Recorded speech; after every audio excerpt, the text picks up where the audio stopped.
سن 1970 کے موسم گرما میں لاہور میں اس روز جشن کا سما تھا، بلکہ 75 سالہ وکیل اور دانشور لیاقت علی کے بقول عید کے دن کی صورتحال تھی۔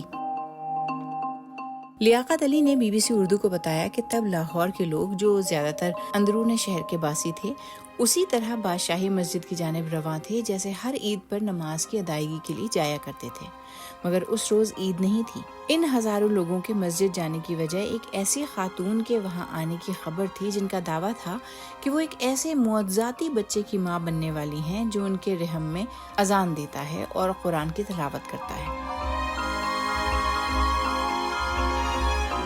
آج بی بی سی ریڈز میں سنیے وقار مصطفیٰ کی تحریر اسی بارے میں ہوں سمرا فاطمہ۔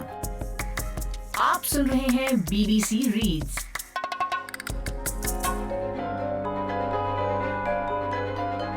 لیاقت علی کا گھر بادشاہی مسجد سے قریب بادامی باغ کے علاقے میں تھا، سو وہ بھی وہاں جا پہنچے۔ تب وہ اپنے ایف ایس سی کے امتحان کے نتائج کے منتظر تھے۔ ان کا کہنا ہے کہ مسجد میں ہر شخص خاتون کو عجوبے کی طرح دیکھ رہا تھا۔ سب کی کوشش تھی کہ وہ ان کے پاس پہنچیں اور قریب سے دیکھیں تاکہ وہ یہ منظر بعد میں فخریہ طور پر بیان کر سکیں۔ لیاقت علی کے بقول وہاں موجود لوگ اسے باعث ثواب اور باعث نجات بھی سمجھتے تھے۔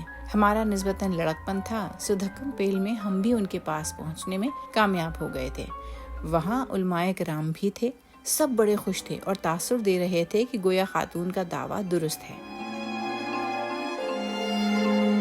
یہ خاتون انڈونیشیا کے ایک مسلم اکثریت والے صوبے آچے سے تعلق رکھنے والی 23 سالہ کت زہرا فونا تھیں، جو مئی 1970 کے آغاز میں ہونے والے اپنے بین الاقوامی دورے میں جاپان، ملیشیا اور جرمنی کے بعد پاکستان آئی تھیں۔ خاتون کا دعویٰ تھا کہ وہ گزشتہ 1 سال سے حاملہ ہیں اور ان کے معجزاتی بچے کی پیدائش 2 سالہ حمل کے بعد مکہ مکرمہ میں ہوگی۔ امریکی اخبار نیو یارک ٹائمز میں چھپی خبر رساں ادارے رائٹرز کی خبر کے مطابق فونا نے اپنے ان دعووں کا آغاز 1969 میں آچے میں اپنے گھر سے کیا تھا، لیکن اس وقت ان پر زیادہ توجہ نہیں دی گئی۔